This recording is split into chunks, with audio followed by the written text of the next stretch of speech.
Good evening and welcome. Tonight, we're diving into why Heimdall, the ever-watchful Norse god, has gold teeth and can literally hear grass grow. Because when you're guarding the gods, normal powers just won't cut it. As we settle in, here is something I am always curious about. What small, strange thing helps you fall asleep? Share it in the comments. It is oddly comforting to hear the little habits that help others drift off. If you enjoy divine drama, ancient magic, and mildly sarcastic storytelling, consider subscribing. Let's begin. You've wandered far tonight, past the edge of Midgard, where the ocean folds like silver fabric into itself, where the stars blink a little too slowly, and the wind hums a tune older than time. That's where you find him, or where he finds you. Born of 9 mothers, each said to be a wave, Heimdall emerges not from a cradle, but from the sea foam of myth, dripping with the kind of destiny that never lets you nap again. You trudge barefoot across kelp-strewn stones, and there he stands, tall, motionless, with eyes like polished glass and skin that seems lit from beneath, not glowing in a friendly halo sort of way, more like a furnace pretending to be polite. He doesn't say hello. He doesn't need to. Heimdall has been watching you since you first dreamt of coming here. 9 mothers, no father, or maybe too many fathers. Historians still argue whether this origin means Heimdall is more elemental than a god, more wave than warrior. Some say it's symbolic. Those 9 waves were personified goddesses, Aegir's daughters, representing the turbulent, crashing force that created him. Others whisper that it's a coded metaphor for social cohesion, because what else screams stability like a man birthed by the ocean's mood swings? His birth is one of the weirdest entries in Norse mythology, and that's saying something in a world where someone gets a boat made from toenails. Heimdall was never meant to be normal. He's the gods' last line of defense, their eternal lookout, which is a bit of a cruel job offer when you've just been born. You try to ask him what it was like, emerging from 9 mothers, being ancient by default, but your voice sticks to your ribs. The sea's breeze answers for him, carrying the scent of salt and something faintly metallic. Gold, probably foreshadowing. Heimdall's presence doesn't just feel divine. It feels like security protocol. The myth says he was set in place before most things, stationed at the far edge of Asgard, standing watch over Bifröst, the rainbow bridge that connects the divine world to everything else. Not for beauty, for border control. And yet here he is, silent and statuesque, surrounded by nothing but gull cries and the endless pull of the tide. Even the gods, dramatic as they are, don't visit him much. Heimdall lives in solitude, because you don't assign your best surveillance asset to a penthouse party. Some claim this myth is rooted in real-world Viking watchmen posted on lonely coasts, alert for raiders, ships, or the occasional sea monster. Norse societies valued vigilance, and Heimdall, he's the embodiment of it. That constant, exhausting readiness, like you checking your phone notifications every 3 minutes, except he's guarding the realms from collapse. You step closer, half expecting him to blink. He doesn't, but something shifts. The clouds pull back just a hair, and you see that his eyes don't just reflect light. They judge it. They process it. They see more than light is willing to show. The myth says Heimdall can see for hundreds of leagues, even in complete darkness. Some scholars say this implies he has divine omniscience. Others think it's poetic exaggeration. Then again, these are the same texts that treat ravens as weather reporters and wolves as timekeepers. The Norse weren't subtle. You think about the loneliness of it, being carved out of storm and silence, set on a perch no one visits, tasked with hearing everything and acting only once, at the very end. It's like being hired to press one button and being told you can't press it for 10,000 years. But for now, Heimdall stands still, golden teeth glinting. You'll get to those. As the sea breathes its cold lullaby, the waves retreat, then creep forward again. Somewhere behind them, something vast and ancient stirs. The sea hushes behind you as you stand there, face to face with a god who hears everything. And yes, literally everything. Not just whispers behind doors or gossip 2 valleys away. Heimdall can hear grass grow. Grass. Growing. You try to imagine what that sounds like. Is it a crackling stretch, a soft leafy yawn, or does it all just blend into some eternal static, like the Norse version of a white noise machine gone sentient? You glance down at the sparse moss clinging to the rocks. It doesn't look particularly chatty, but you're suddenly very self-conscious about your footsteps. Heimdall probably knows your left sandal squeaks slightly more than the right. He probably heard your last 3 thoughts, including that one. Yes, that one too. This supernatural hearing isn't just a throwaway line in the myths. It's central to Heimdall's function. As the watchman of the gods, he's stationed at Himmelsjord, his hall perched right at the edge of Asgard where Bifröst, the rainbow bridge, touches divine soil. You imagine his house must have the best views and the worst foot traffic. The job sounds majestic until you realize it's eternal night shift. And the ears? Scholars still debate whether Heimdall's hearing was a metaphor for divine awareness or a narrative excuse for how he spots Loki coming from miles away. Either way, it makes him more surveillance camera than house guest. Some even theorize that the Norse made Heimdall this omniscient to symbolize the social order watching over society. You know, to remind people not to steal goats or mislabel meat. But hearing grass grow is just the start. Heimdall's also got vision sharp enough to see a needle in a haystack from the next realm over. He can see for hundreds of leagues day or night. No naps, no excuses, no privacy for anyone. So what happens when you combine hyperhearing, supervision, and what we'll casually call Viking workaholism? You get a guy with nerves of steel and no chill. Literally. His name even means world brighter, or the one who illuminates the world. A poetic way of saying, no darkness goes unnoticed, no secret stays secret. And you've probably noticed something else by now, his teeth. They're gold. Actual, gleaming, metallic gold. Not just shiny from great dental care and a strict no-meat-before-bed policy. The prose editor calls him Gullantani, golden-toothed. Imagine smiling and blinding your enemies at the same time. Convenient. Why gold? Historians still argue whether this was symbolic or just a mythical flex. Some say the gold represents the dawn light, the first gleam over the horizon, since Heimdall is the first to see approaching danger. Others believe it's tied to nobility and divine status. Or maybe it's just because the Norse loved a good dramatic detail. This is the same culture that gave us magical cows that lick ice into people. Whatever the reason, the gold teeth aren't vanity. They're warning signs. Heimdall is a beacon, both figuratively and, apparently, dentally. His glow is meant to catch your eye, make you hesitate, remind you that nothing gets past him. Not your lies, not your schemes, not your clumsy attempts at metaphor. But there's a loneliness to all of it, isn't there? He lives apart. His senses make real intimacy impossible. You can't whisper sweet nothings to someone who hears your digestive tract. He can't even pretend not to hear you muttering about his cape. Yes, he heard that too. Rude.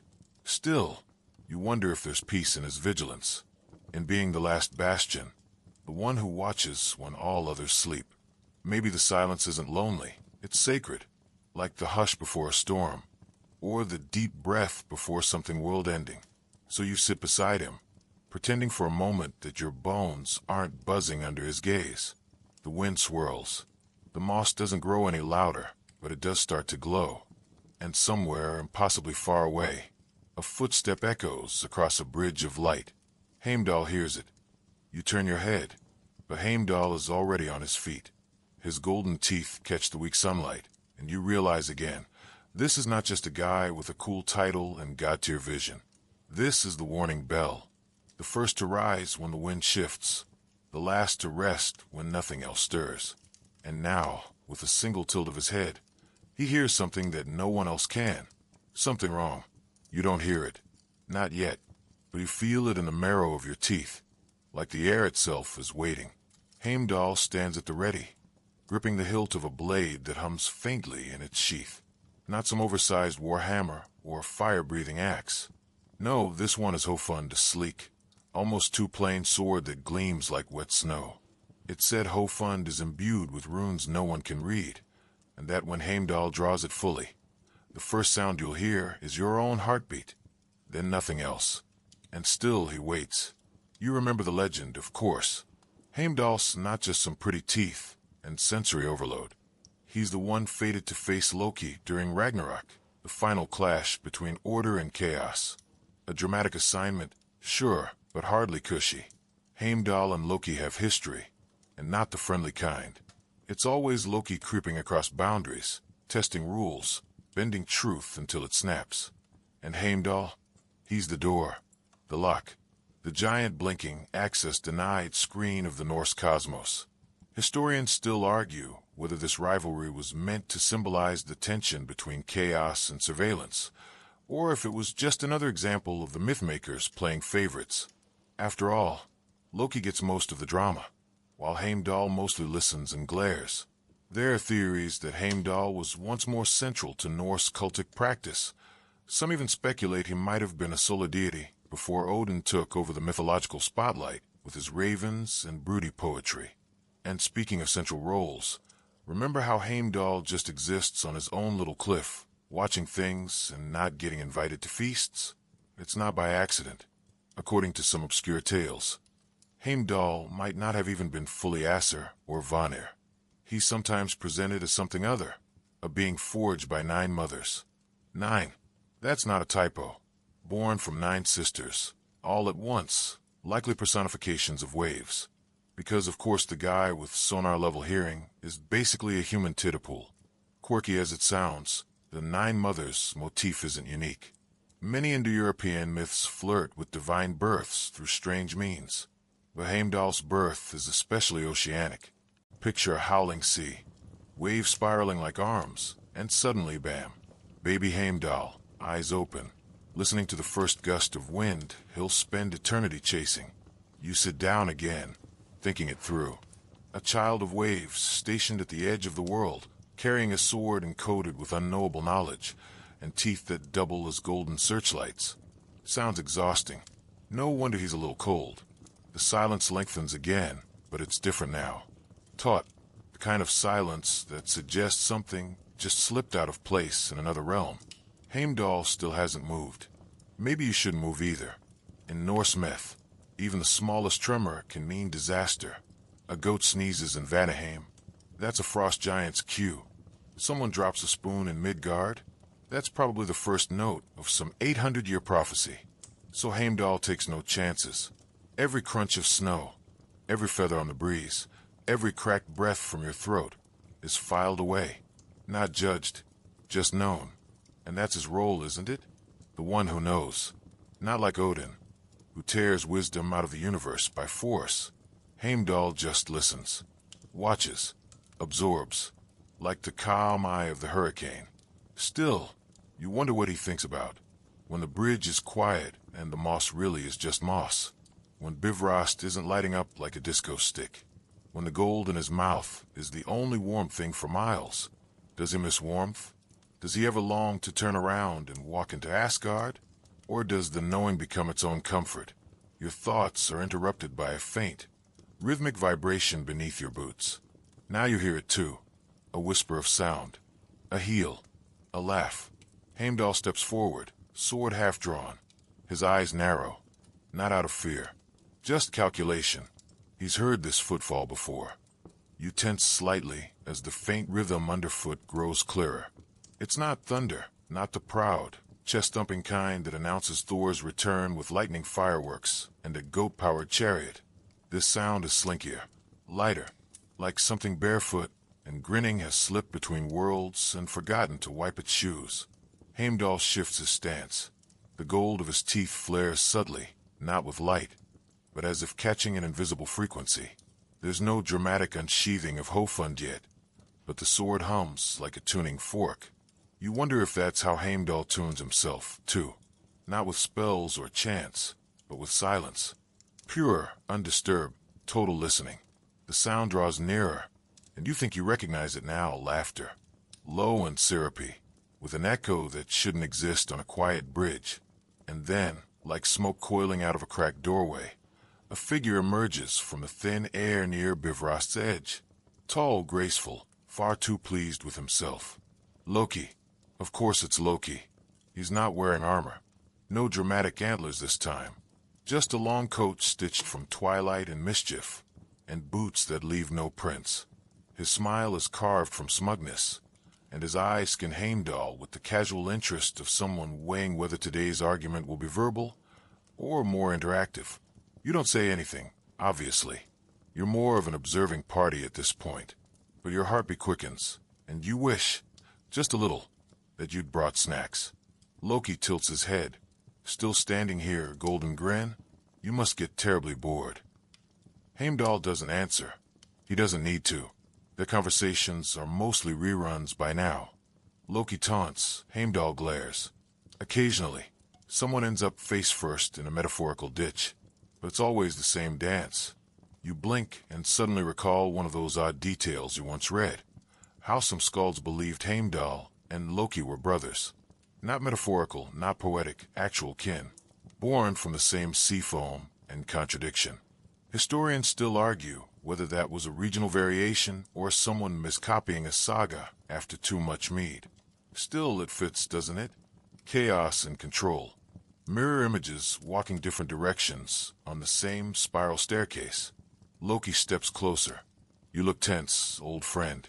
Too much grass growing all at once. And yes, that's another thing. Heimdall can literally hear grass grow. That's not exaggeration. His ears are tuned to the subtlest vibrations of the world. Raindrops falling miles away. He hears the splash. A caterpillar sighing in its cocoon. Heimdall probably makes a note. It's said he needs less sleep than a hummingbird.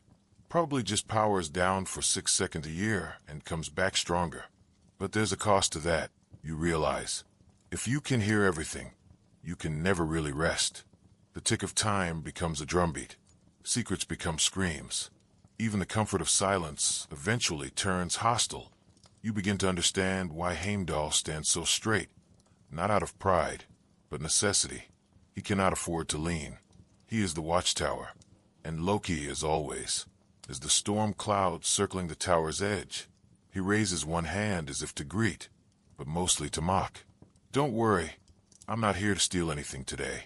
Not unless you count patience. The insult hangs in the air, but Heimdall doesn't rise to it. He just tilts his head, listening deeper. It's the kind of focus that might miss the joke, but never the dagger hidden behind it. Suddenly, a sound snaps in the distance, distant, yet distinct. A creaking wheel. You glance toward Midgard, and sure enough, someone's dragging a cart full of fish uphill. Nothing urgent, just life happening. But Heimdall noticed. Of course he did. This moment, quiet, tense, mildly absurd, might be one of 1,000 like it in the eternal standoff between these two. But still it matters. You see it now. Heimdall isn't watching for Loki. He's watching because Loki exists. If mischief is inevitable, then vigilance must be constant. You shift in place. Try not to rustle your coat. Heimdall hears it anyway. And then something unexpected. Loki turns, pausing mid-stride. He looks past Heimdall, toward the horizon. Something's coming, he mutters. And it's not me this time. Heimdall nods once. No gloating, no judgment, just confirmation. He's known it for hours. Loki's smile fades, just a little. Then he disappears into thin air, like smoke back into a pipe. You exhale. Heimdall returns to stillness. The bridge hums faintly beneath your feet. The air shifts again, barely, subtly, like someone exhaling a secret across miles. Heimdall doesn't flinch, though his gaze tightens just slightly, as if zooming in on a moment the rest of you won't catch until 3 days later. You shuffle a step forward, almost instinctively, peering into the translucent shimmer at the edge of the Bifröst. But there's nothing there. Not yet. So you glance sideways instead, hoping for context. That's when you see it. His ear twitch. Not a grand, dramatic turn. Just a microscopic adjustment, as if the cartilage itself has decided to better angle for the approaching disturbance. He doesn't move his feet, doesn't clench his jaw, but the message is loud and clear. Something's wrong, or possibly right, which is worse. It's often said Heimdall has the best senses of any being in the 9 realms, not just because he was born with them, though he was, but because he trained them, honed them like a warrior sharpening a blade that slices lies from truths. The tales claim he can see 100 leagues in any direction, hear the wool growing on a sheep's back, and detect when someone merely thinks about betrayal. It's not even metaphor anymore. Scholars have written entire papers debating whether Heimdall's perceptions are magical, biological, or a mixture of both. One fringe theory even suggests that he's the Norse gods' attempt at artificial intelligence, mythic surveillance with a moral compass. Historians still argue whether Heimdall represents divine vigilance or cosmic paranoia. But let's rewind just a touch. You may be wondering how he even got these powers, because as far as birth stories go, Heimdall's less noble family tree and more magical science experiment meets poetic fever dream. 9 mothers. Yes, 9. All sisters. No father mentioned. Heimdall, son of 9 waves, sea goddesses in various forms, who collectively gave him life on the shores of time itself. Try wrapping a baby shower around that situation. Scholars puzzle endlessly over this part. Were the 9 waves literal sea spirits, metaphorical elemental forces, or something even stranger, like a symbolic stand-in for ancient Norse values? One idea floating around academia suggests they represent facets of consciousness, perception, patience, memory, and so on. Or maybe it was just a skald being dramatic and a little sleep-deprived. Either way, Heimdall's birth was no accident. He came into the world glowing with purpose and immediately began listening. That's your first clue something's different. Most newborns scream. Heimdall tuned in. The tales say he was fed on the strength of the earth itself, sharpened by sun and moonlight, and slept less than a caffeinated raven. A fringe tidbit suggests that he once spotted a flea preparing to jump from one cow to another and named it. That's Heimdall, observer of all things, even the trivia. And then the gold teeth. You haven't stopped thinking about them. You're not alone. Everyone's had the same question at some point. Why does one of the most serious gods in the pantheon have literal bling in his mouth? Well, maybe because gold doesn't tarnish. It reflects light. It doesn't rot. In some circles, it's believed his teeth are a metaphor. He speaks truth so pure it gleams.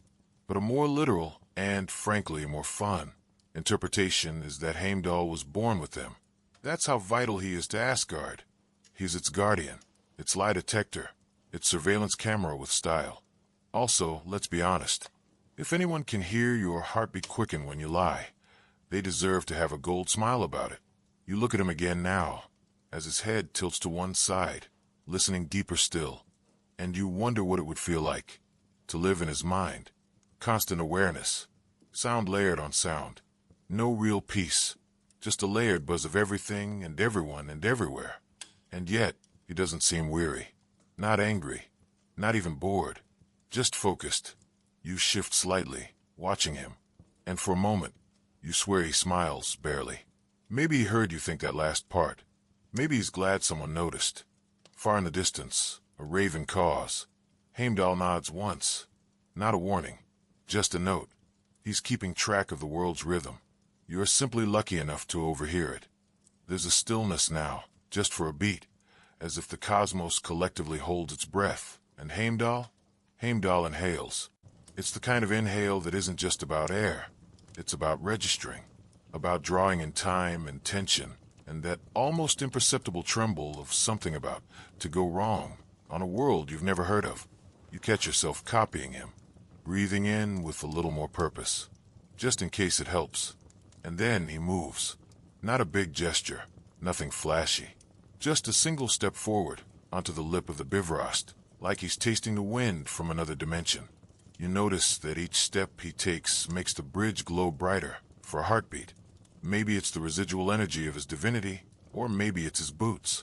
Fringe scholars actually propose the latter, that Heimdall's footwear was infused with ambient vibrational magic. Yes, enchanted shoes. Welcome to Norse myth. But you're not here for shoe fashion. You're here for the strange fact that Heimdall doesn't just guard the Rainbow Bridge. He is the bridge in a way. Okay, that sounded dramatic. But here's the thing. He doesn't sleep. Ever. At all. Not even naps. Not even little micro-sleeps, like the kind you fake during family dinners. He's the sleepless watcher, and that's not just poetic exaggeration. He's literally described as the whitest of the gods, radiant and ever vigilant. The myths tell us he can hear grass growing. Not hear someone walking through grass. No, hear it growing. Roots cracking soil. Leaves whispering upward. One mainstream historian once compared this ability to ancient shamanic practices, where heightened awareness of nature was a path to godhood. But most scholars just throw up their hands and say, magic. Next question. Now, don't go imagining Heimdall hunched over with his ear pressed to a lawn. It's more abstract than that, like he's in constant surround sound, tuned to every biome, every breath, every betrayal. That's the secret behind his other big role. He's the guy who'll blow the horn when the end of the world starts. Yes, Heimdall's horn isn't just an overcompensating party trumpet. It's the apocalypse alarm clock. The moment it sounds, all bets are off.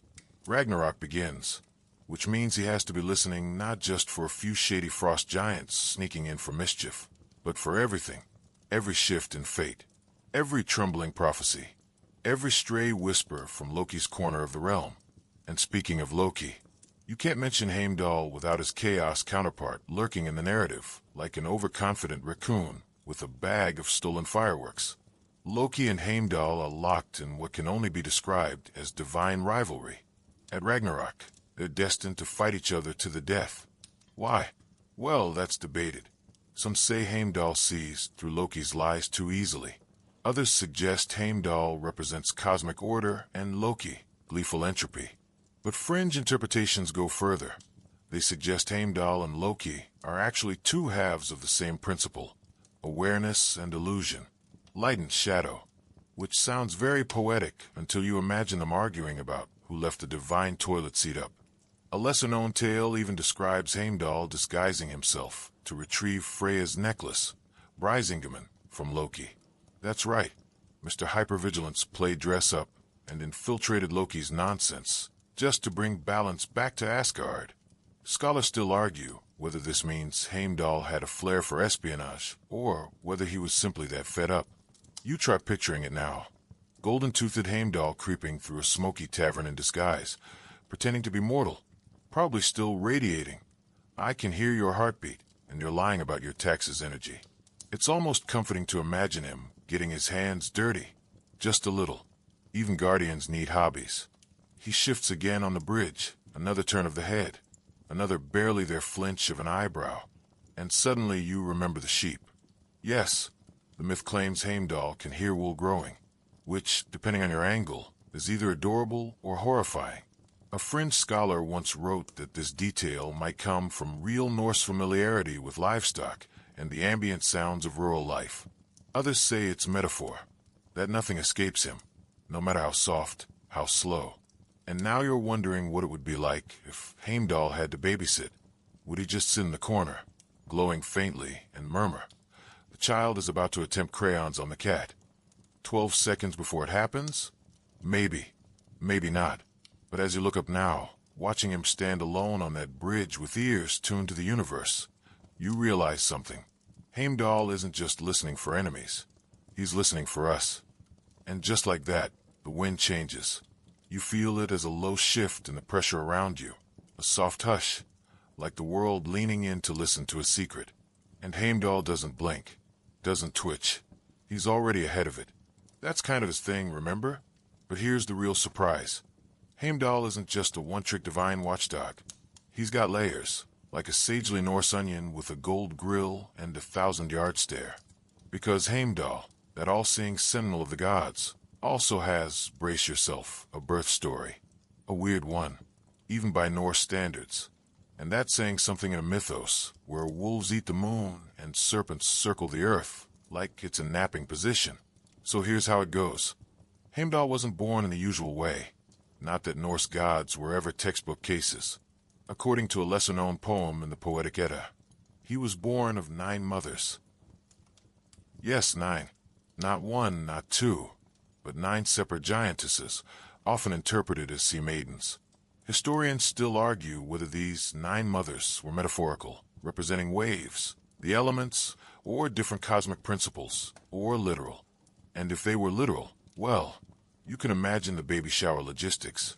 But what's important is that this bizarre origin links Heimdall with the sea, with fate, and with something ancient even by godly standards.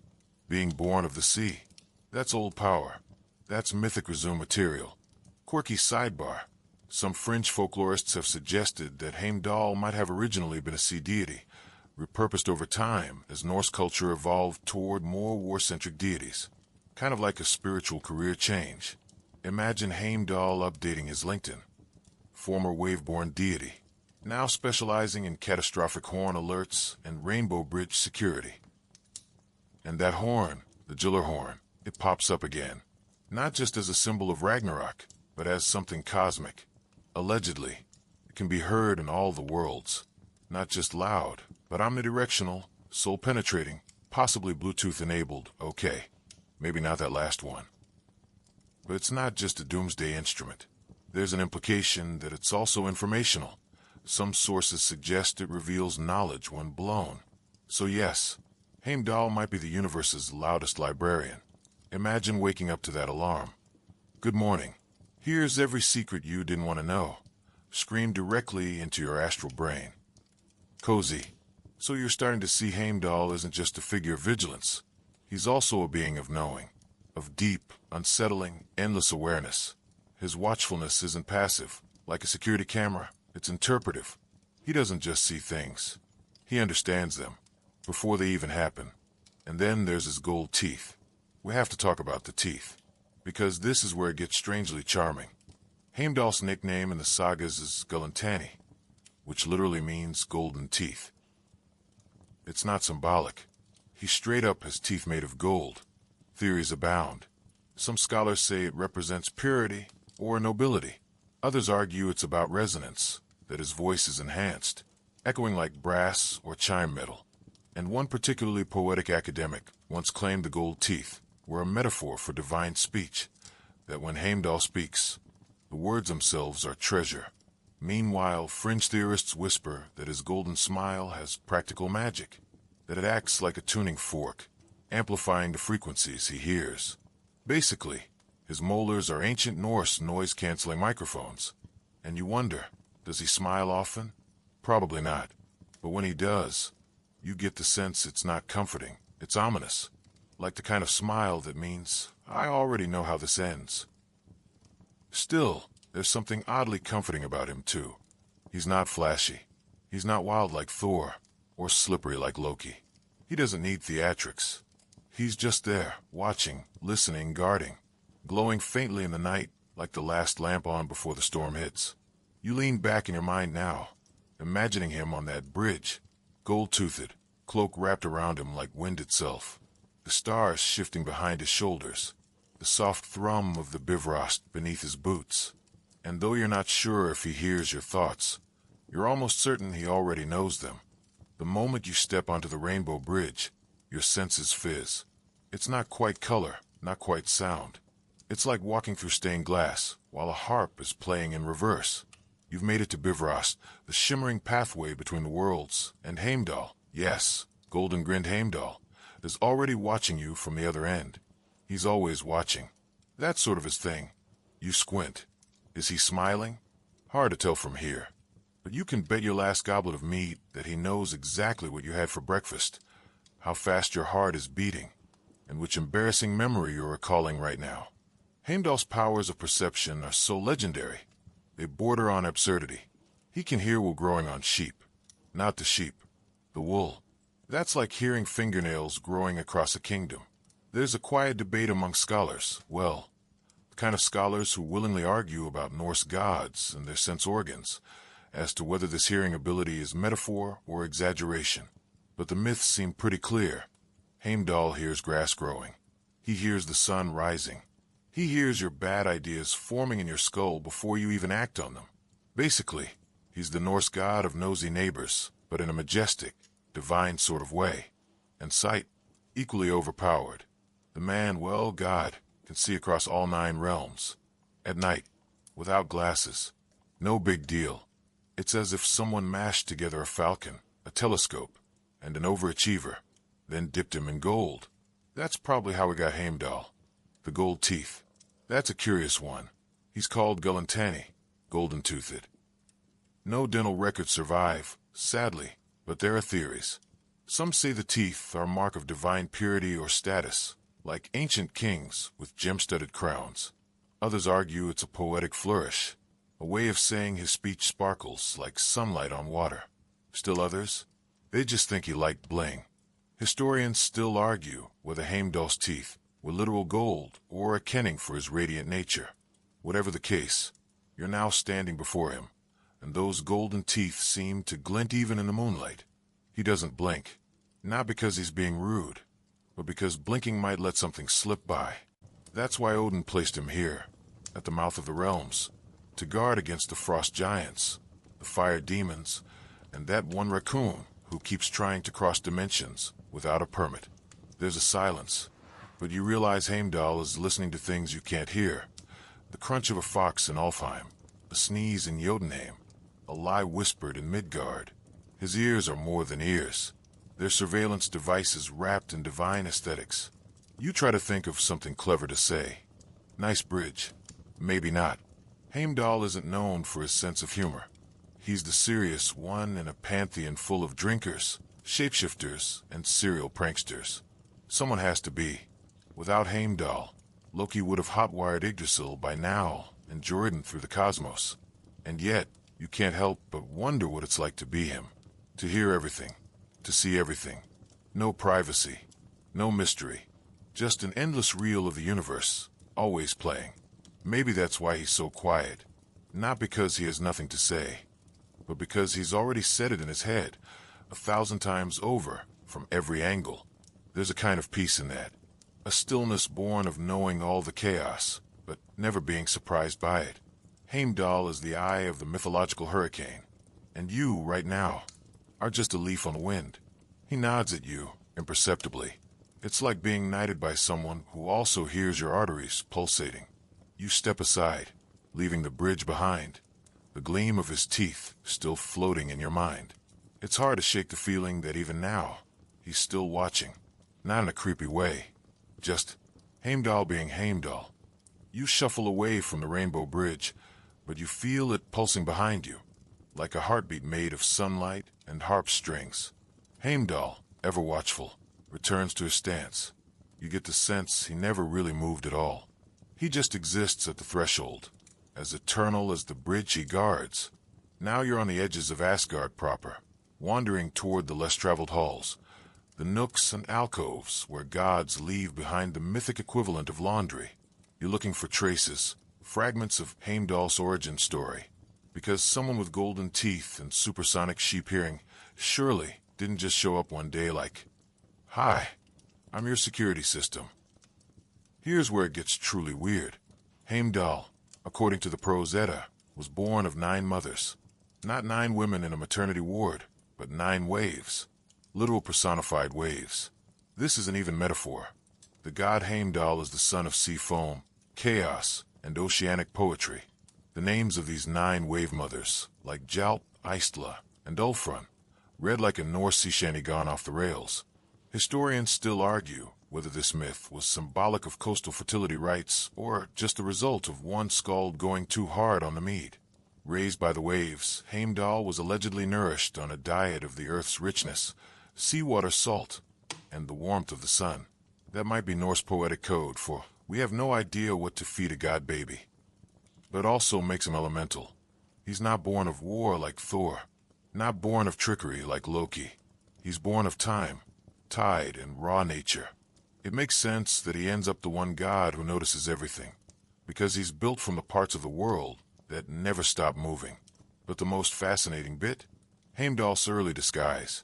Yes, before becoming the Grand Guardian of Bifröst, Heimdall went undercover. He wandered Midgard under the name Rig, that's R-I-G, like a Norse acronym for strangely tall guest who knows your bloodline. As Rig, Heimdall played matchmaker/ancestral DNA tester, visiting 3 households and fathering the progenitors of the social classes, thralls serfs, carls freemen, and jarls nobility. That's right, he's not just security detail, he's a divine sociologist. Now, Was that a real origin tale or an aristocratic propaganda insert designed to explain why nobles were, conveniently, closer to godhood? Scholars still argue whether Heimdall's rig was myth or myth marketing. But the story remains. A god walking among mortals, checking their manners, eating their stew, and leaving behind a bit of himself, literally, in the gene pool. As you stroll past a cluster of idle shields and a lopsided longship bench, the wind carries faint echoes. Not words exactly, just a sensation, like someone whispering from deep below the ocean floor, or maybe high in the clouds. It's not creepy. Okay, it's a little creepy, but it's mostly comforting, like an ASMR video designed by thunderclouds. You think back on Heimdall now, not as the glowing-eyed bouncer at the edge of the worlds, but as the wandering rig, knocking on doors, tasting porridge, complimenting someone's embroidery, and then disappearing into legend like a mythological hitchhiker. And those golden teeth, maybe they're not just ornaments. Maybe they're reminders, like medals pinned to a uniform, that he has seen things, done things, been human enough to understand us, but divine enough to stand watch forever. You sit on a stone slab that probably once held a mead barrel. The sky above shifts from fiery orange to the dusky blue of half-remembered dreams. You wonder if Heimdall, wherever he is now, still hears every sigh you let out, every footstep you take, every thought that floats unspoken. You wouldn't put it past him. The moon hangs like a frostbitten coin over Asgard now, and you're standing once again at the edge of Bifröst, your cloak pulled tighter against a wind that doesn't technically exist, because time has gone fuzzy again. Behind you, all of Heimdall's strange chapters swirl like fog off the sea. The nine mothers, the golden teeth, the social engineering via rig, the horse that doesn't neigh, and the ears that hear more than seems polite. And yet, as you stand before him, this century of silence and thunder, you realize there's still one puzzle unsolved. Why can Heimdall hear the grass grow? The myth tells it straight. He can hear wool growing on sheep, which is both unsettling and hilarious. Imagine the quiet rustle of fibers sprouting, like the world's most organic white noise. Add to that the whisper of blades of grass stretching toward the sun, the shifting of clouds overhead, the slight churn of time itself. That's Heimdall's playlist, and he doesn't even wear headphones. Historians still argue whether this power is symbolic, meant to show Heimdall's awareness of subtle shifts, or if it reflects ancient Norse beliefs about gods being hyper-attuned to natural rhythms. Some fringe scholars have even suggested it's a coded metaphor for agricultural cycles. Others think someone just wanted to make kids giggle in longhouses during the darkest winters. But here's the real kicker. Despite all this omniscience, Heimdall doesn't meddle. He watches. He listens.